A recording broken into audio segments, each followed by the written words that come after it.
This is the 1-year anniversary of President Biden signing the bipartisan infrastructure bill. I first want to acknowledge and thank Senator Kramer, the ranking Republican on the subcommittee, for his cooperation in putting together today's hearings. And we both want to thank Senator Carper and Senator Capito, the chairman and ranking member in the Environment and Public Works Committee, for allowing us to go forward with this hearing. As I said, this is the 1-year anniversary of President Biden's signature on the bipartisan infrastructure bill. But I think we all take great pride on this committee, the Environment and Public Works Committee, because we gave the foundation for the bipartisan infrastructure by the work of this committee. We passed over a year ago the Surface Transportation Reauthorization Act, $303 billion program for our roads and bridges. It was the largest program ever passed by Congress, and it passed unanimously in this committee. That's no easy task, to get a unanimous vote on such an important bill.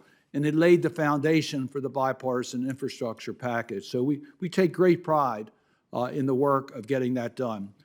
A major national effort to deliver infrastructure we need to sustain our competitiveness and our economic strength for future generations. New opportunities for our workforce.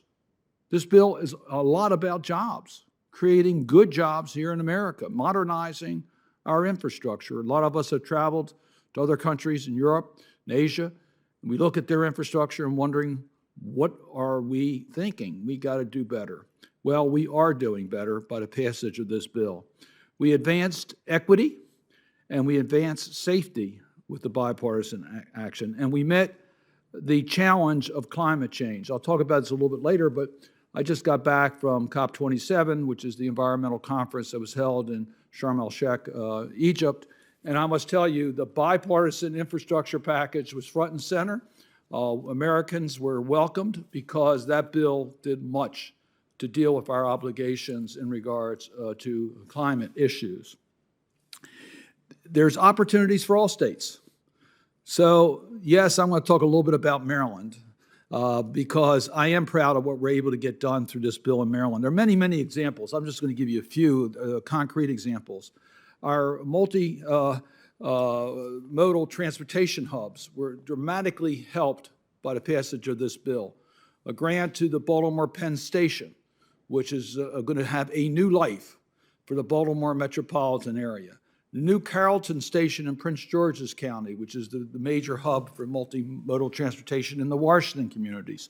Both are going to receive substantial funds as a result, have received substantial funds. We have many bridges. We can mention the dozens of bridges that have already been worked on in Maryland. We have 270 that are in need of serious repair.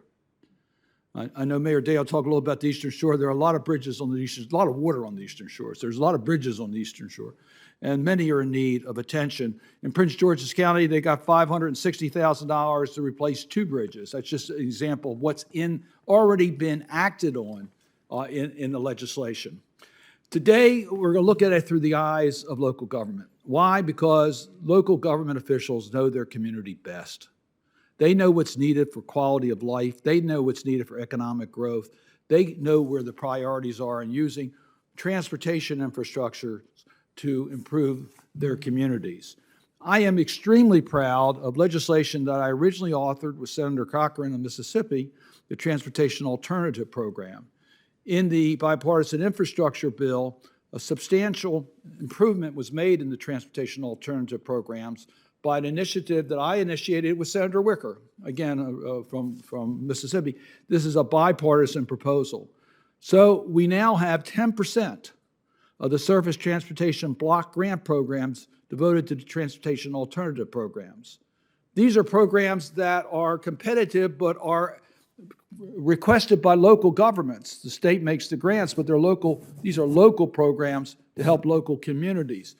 They're for sensible things that you need to get people around safely, like sidewalks, pedestrian paths, bicycle paths. These are improvements to deal with the everyday needs of your community. Local government equity is also included in the bipartisan proposal. Reconnecting Communities is a program I'm particularly proud of because, you see, we've had transportation programs in our community that have divided communities and worked against their individual interest. Come to Baltimore and see the Mulberry-Franklin corridor. We call it the highway to nowhere because it is a highway to nowhere. But it caused a lot of damage, dislocated 1,500 Black residents, and their communities are still hurting today. The Reconnecting Communities allows us to bring these together to strengthen local communities. So we now have a program which the local governments can help us design to look at transportation programs that were not designed to help the local community because we're trying to get people out of cities or out of areas, and it divided communities. How can we use those funds? We need your input to deal with that. And local governments can make a real difference on safety issues. And safety issues to me are extremely important. We've had a record number of deaths in highway accidents. The first 6 months of this year, over 20,000 fatalities. I can mention several in my own state, but I'll mention just one, a Foreign Service officer, Sarah Langenkamp, from my state of Maryland, who was biking home from her son's elementary school when she was killed.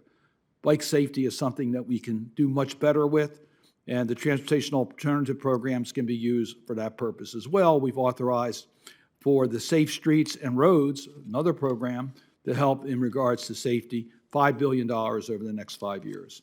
And lastly, an advancing climate agenda.